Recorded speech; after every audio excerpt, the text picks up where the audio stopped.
लेकिन राजनीतिक संभावनाओं का खेल है और संभावनाओं के आधार पर हम सब कुछ कह सकते हैं और हम भाजपा के लिए कोई अछूत नहीं है।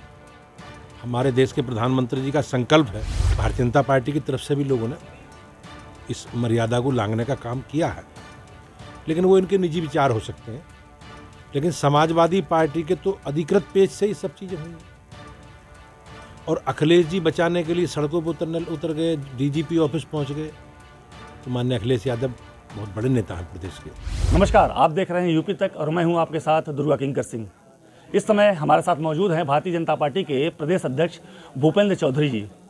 2024 के लोकसभा चुनाव का आगाज हो चुका है और ऐसा हम इसलिए कह रहे हैं क्योंकि अभी 2 दिवसीय यात्रा पे आए हैं प्रदेश अध्यक्ष जी। मऊ और गाजीपुर की यात्रा करेंगे और ख़ास तौर से 2024 के लोकसभा चुनाव में भारतीय जनता पार्टी का यह फोकस रहा है कि 2019 में जिन सीटों पे उन्हें हार मिली है उस पर वो खासा ध्यान दे रहे हैं और उसको जीतने के लिए क्या कुछ किया जा सकता है, क्या चुनावी समीकरण बनाए जा सकते हैं, इसको लेके भारतीय जनता पार्टी का शीर्ष नेतृत्व भी पूरा काम कर रहा है। हमारे साथ मौजूद हैं प्रदेश अध्यक्ष जी, उनसे बातचीत करेंगे कि उनका आगमन हुआ है किस संदर्भ में और क्या कुछ कहना है। पहले तो बहुत बहुत स्वागत है आपका यूपी तक पे।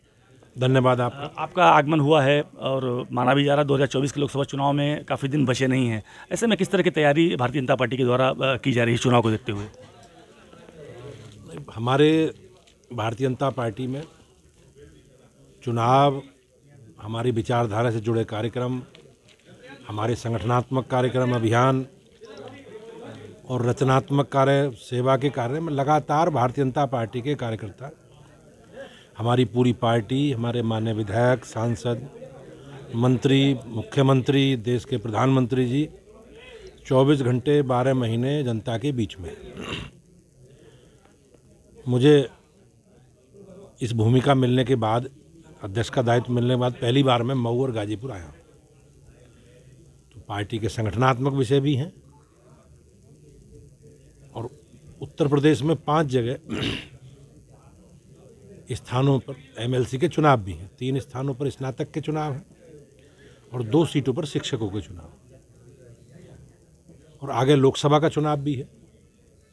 तो पूरी तैयारी हम लोग संगठनात्मक अपनी चुनावों से संबंधित विषय हों या हमारे पार्टी के, हमारे विचार से जुड़े कार्यक्रम, अभियान हो। तो आज मैं यहाँ आया हूँ तो मोटा मोटा लोगों से मिलना जुलना, अलग अलग ग्रुपों में बैठना, लोगों से परिचय करना और जो कार्यक्रम अभियान पार्टी के चल रहे हैं उनकी समीक्षा करना और आगे हमें क्या क्या करना है, जिसमें आपने चर्चा की चुनाव से संबंधित, वो भी है, उसकी तैयारी, चर्चा हम लोग और जो भी काम उसके लिए करना होगा उसके लिए योजना बनाएंगे। 2019 और 2022 की अगर हम बात करें चुनाव में, तो पूर्वांचल में, खासतौर से पूर्वांचल में भारतीय जनता पार्टी को उतनी सफलता नहीं मिली जितनी पश्चिमी उत्तर प्रदेश से मिली है। तो उसको लेके किस तरह की कार्य योजना बना रहे हैं आप 2024 को लेके? भारतीय जनता पार्टी अब किसी क्षेत्र विशेष, जाति, समुदाय, भाषा, भाषी लोगों की पार्टी नहीं है। अब भारतीय जनता पार्टी हम सबकी पार्टी है। अब आप कश्मीर की चर्चा करोगे तो लोकसभा की 6 सीटें हैं कश्मीर में, 3 सीटें भाजपा के पास है, जो अविभाजित कश्मीर है। आज दक्षिणी भारत में भी भारतीय जनता पार्टी प्रमुख राजनीतिक दल है। कहीं हम सरकार में हैं, कहीं हम सरकार में शामिल हैं, कहीं हम विपक्ष में हैं। तो इस रूप में ना देखा जाए, उत्तर प्रदेश की महान जनता ने 2-2 बार भारतीय जनता पार्टी को स्नेह और आशीर्वाद दिया है और सब जगह दिया है, सब ने दिया है। तत्कालिक परिस्थितियों के कारण कुछ सीटें हम हारे भी हैं। लोकतंत्र में ऐसा हो भी नहीं सकता, लेकिन 70% सीटें विधानसभा की भाजपा जीती है और ये बड़ा जनादेश है। और इसके आधार पर मैं निश्चित रूप से कह सकता हूँ हमारी सरकारें, हमारी पार्टी सबको साथ लेके चल रही है। 2024 के चुनाव के परिप्रेक्ष्य में अगर राहुल गांधी की पदयात्रा को देखा जाए तो कितना असर पड़ेगा? देखो, राहुल गांधी को मुझे ऐसा लगता है कि कोई आपको संज्ञान नोटिस लेता नहीं और कांग्रेस की यात्रा जो भारत जोड़ो का नाम उन्होंने दिया है, तो मुझे ऐसा लगता नहीं कि पिछले 75 वर्षों में देश की आज़ादी के बाद कोई हिस्सा भारत से अलग हुआ हो। तो भारत को तोड़ने, जब भारत टूटा होगा तभी तो जोड़ने की बात आएगी। तो टूटा उन्हीं के समय था, बंटवारा उन्हीं के समय हुआ, उन्हीं के दादाजी के समय चीन ने अक्साई चीन पर कब्जा करा। बड़े भाग पर हमारे। उन्हीं के समय पीओ पर पाकिस्तान अधिकृत पर कश्मीर बन गया, तो उन्हें यात्रा मुजफ्फराबाद तक करनी चाहिए, ढाका से करनी चाहिए, लाहौर से करनी चाहिए। और वो कंफ्यूज हैं, और जिस तरह के वो बयान दे रहे हैं उस बयानों का कोई मतलब नहीं है। और कांग्रेस की भूमिका देश प्रदेश में अब लोग संज्ञान लेने के मूड में नहीं है। ओम प्रकाश राजभर के द्वारा काफ़ी गुणगान किया जा रहा है भाजपा का और मुख्यमंत्री का भी। क्या लगता है 2024 के लोकसभा चुनाव में अलायंस होगा बीजेपी का ओम प्रकाश के साथ? देखो, अलायंस का निर्णय तो केंद्रीय पार्टी करेगी। हमारे यहाँ भारतीय जनता पार्टी का केंद्रीय नेतृत्व निर्णय करता है कि गठबंधन में कौन साथ रहेगा, किसके साथ मिलकर लड़ना है। ये राज्य का विषय नहीं है, लेकिन राजनीतिक संभावनाओं का खेल है, और संभावनाओं के आधार पर हम सब कुछ कह सकते हैं। और हम भाजपा के लिए कोई अछूत नहीं है। हमारे देश के प्रधानमंत्री जी का संकल्प है, हम सबको साथ लेकर चलेंगे। सोशल मीडिया वार चल रहा है इस समय, क्या लगता है किसको फ़ायदा मिलने वाला है इस वार से? नहीं, किसी को कोई फ़ायदा मिलने वाला नहीं है।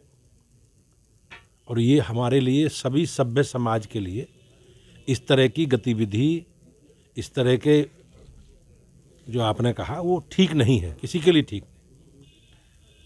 भारतीय जनता पार्टी की तरफ से भी लोगों ने इस मर्यादा को लांघने का काम किया है, लेकिन वो इनके निजी विचार हो सकते हैं।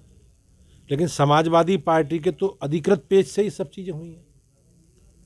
और अखिलेश जी बचाने के लिए सड़कों पर उतर गए, डीजीपी ऑफिस पहुंच गए। तो माननीय अखिलेश यादव बहुत बड़े नेता हैं प्रदेश के, सरकार का नेतृत्व उन्होंने उत्तर प्रदेश में 5 साल तक किया है। तो उन्हें अराजकता नहीं करनी चाहिए, सड़कों पर नहीं उतरना चाहिए, और कानून पर विश्वास रखना चाहिए सबको। मामला सब जुडिस है, जो कोर्ट का निर्णय होगा सब मानेंगे, लेकिन इस तरह की अराजकता नहीं करनी चाहिए।